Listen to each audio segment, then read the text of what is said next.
Hi everyone, I'm very excited to play along today for the Ellen Hutson Pinsights challenge, where we create according to a photo or a colour palette, and we've got this bright collection today that's up on the screen, and I'm showing you something a little bit different today. I've used this Rustic Botanical stamp set and coordinating dies, as well as the Brushstroke Hello, all from Ellen Hutson.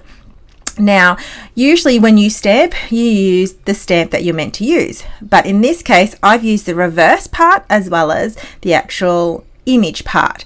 So you can see I got a solid background. Now, because I have done that, I've chosen Distress Oxide inks. I've chosen an array according to the palette, which I'll list in my link deli and my YouTube and blog below. So you can also visit the Ellen Hutson Pinsight Challenge to see what I've created. I've created 3 cards. 2 I've already done. 1 I'm just creating now on screen, and then you can see in the photos the others that I've done. So starting off with the back part, the solid part of the stamp, because it's high quality stamp, you can use both sides, which is perfect for stamping. The Distress Oxide inks here, I have brought a ton in view. However, I didn't end up using all for this card, but they are the colors that I use for all together in the actual other cards. So now I've just gotten a plain white cardstock. Into view, I've got like almost like a chamois type microfiber cloth, as well as a baby wipe. Now, to get really good color and no mixed color, to keep the vibrancy, I wipe with my wet wipe and then clean with my microfiber cloth. So this ensures, 1, I've cleaned the ink, and also I've made sure it's ultra dry to capture all the ink.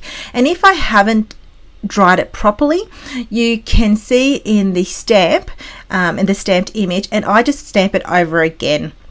So if you've missed a spot, this Distress Oxide ink leaves a really good image, but it just depends on how you cared for your stamp. So you can see here, I wasn't happy with the solid image and I stamped again. So once I've stamped all the colors that I feel like I needed for this, you can see here that I'm moving quickly. I had to make it a little bit fast. It is a little bit of a boring part, I'm sorry. But you can see how vibrant these colors are, and they stay true to form, which I'm totally impressed with the Distress Oxide inks. So I'm really, really happy with how the solid image turned out. So here you are, see the actual I've stamped the last 3 again, and that just came down to not as drying as much with my microfiber cloth. So once I'm happy with that, I do speed the process up a little bit by using a heat tool. I just felt like I wanted to capture, if you wanted to move fast in this card and bulk do these cards, this is probably the best way to do it. So now turning it over to the fine detail part, the actual stamp part. To stamp over the Distress Oxide ink, I have found VersaFine Onyx Black ink works really, really well to overlay that black imprint. So I didn't press as hard enough with this, and you can see it on the green. However, I actually cover over it with the sentiment, so I wasn't overly fussed. For the OCD part of me, I was definitely reflecting back on it, going, do I do it again, do I don't? But I was really happy that I just chose to think outside the square and make sure that that leaf was where I was going to overlay the sentiment on top. And plus I didn't want to waste too much time going backwards and forwards and doing that whole process again.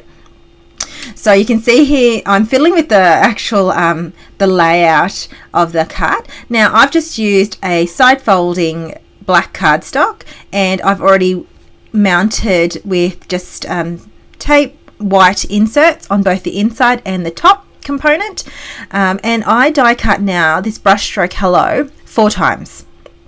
Once I do that, because I want it to have like a chipboard effect. However, I didn't want to fuss around with glue. So what I've done is I've brought in this Couture Creations double-sided adhesive. You can use any double-sided adhesive. This is my go-to adhesive for doing sentiments. Lately, it's just so much easier to do that rather than putting glue everywhere. And usually I wear the glue and have to go wash my hands. So this was a really easy way for me to actually create this card and this actual Hello Brushstroke sentiment. So just aligning it up, I place the peeled paint leaf on the inside, as you can see here, and I have every intention of covering as much as I can of that with the sentiment. So using my Ranger Multi Matte Medium, I place this down, and because there's adhesive, I went to go put adhesive and I realized it's got a double-sided tape behind it, so I was pretty happy that I didn't have to even think about that. The only problem part is that I had a little bit of trouble taking it off because I had fumble fingers on the video. All right, so there's the card, and just to add that little extra bit of shimmer, I have just brought in my Wink of Stella clear, glitter clear, and just given that a good shake and then place over it. Once I just go over the whole sentiment, I just brush it over. Now I've just brought it in a little bit closer to view so you can see how when it's wet it looks really glittery, but once it's dry it just has that subtle glitter sparkleness, which I absolutely love on my cards. I think it just, you know, when people look at it, they first look at it and go, that's beautiful, and then they look closer and they're like, this is beautiful. I love that, the impact that subtleness gives. So here's my 3 cards into view. The color range is from that palette. I hope you enjoy today's quick card creation and it inspires you to stretch your stamp sets that little bit more. See you later.